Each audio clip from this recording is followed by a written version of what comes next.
For sheet pan cooking hacks I wish I had known in college.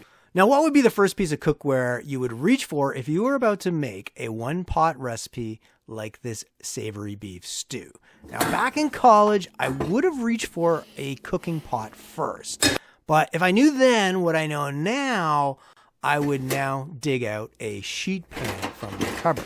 At this point, you might be thinking, oh, he means to use the sheet pan to gather ingredients. And yeah, it definitely helps if you want to make less trips back and forth from the cupboards and the fridge to gather everything you need. So let's call that hack number 1 of 4, which obviously means there are more ways to put a sheet pan to work, just like this.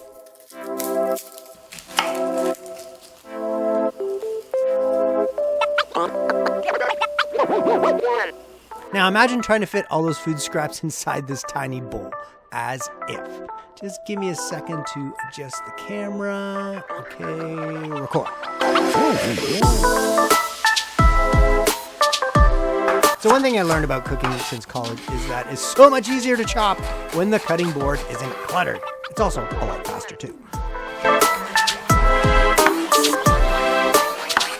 It wasn't until 2016 that I found this page of sheet pan tips in this magazine that included how to keep the mess to a minimum, how to keep your cutting board clutter-free, and why it's important to keep your prepped ingredients on one side of the sheet pan and your scraps on the other side, other than you don't want them mixed.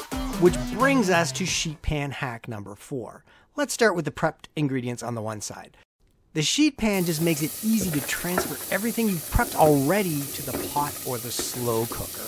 So once it's all in the pot, then you can add the garlic, the broth, the beef, that was browned earlier, the herbs, the sauces, and the potatoes.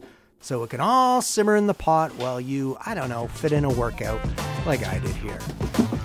By the time you're done, the beef will be tender, the potatoes will be tender, and you can enjoy this hearty and savory stew. As for the scraps on the other side of the sheet pan, those are now easy to transfer to a green bin if you have one, a compost bin if you have one of those, or the garbage if that's the only option you have. If you want the beef stew recipe, you'll find it in the description below, and if you want to like and subscribe, well, just smash it. Happy cooking. Cheers.